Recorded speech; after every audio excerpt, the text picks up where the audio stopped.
Bakit hindi umuunlad ang ilang pamilya? May mga pamilyang hindi kailanman umaasenso. Hindi dahil sa tadhana, hindi dahil sa malas, kundi sa mga bagay na paulit-ulit nilang ginagawa araw-araw. Ang kahirapan ay hindi nagsisimula sa pitaka. Nagsisimula ito sa isip, sa mga gawi, at sa enerhiya sa loob ng tahanan. Narito ang 5 dahilan kung bakit nananatiling baon sa hirap ang ilang pamilya. Una, lahat na lang ay pinagtatalunan.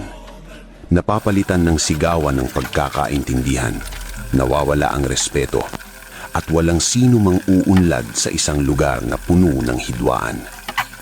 Pangalawa, nagtatago sila ng mga sirang gamit, mga lumang bagay, at mga sirang espasyo. Hindi iyan pagtitipid, iyan ay pagtanggap sa bagay na mas mababa sa kung ano ang nararapat para sa inyo. Ang iyong paligid ay refleksyon ng iyong pamantayan. Pangatlo, namumuhay sila sa gulo. Ang gulo sa loob ng bahay ay lumilikha ng gulo sa isipan. At kung walang kaayusan, walang kalinawan. Pang-apat, hindi nila kontrolado ang kanilang pera.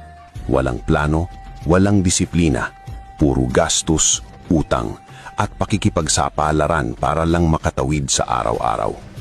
At kung walang direksyon, ang pera ay naglalaho. Panglima, mas marami silang reklamo kaysa sa gawa.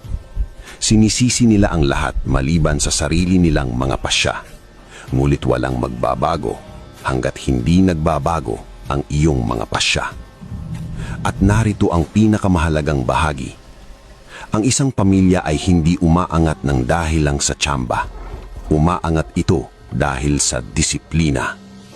Baguhin mo ang iyong mga gawi, ayusin mo ang iyong paligid, at ang lahat ay susunod na.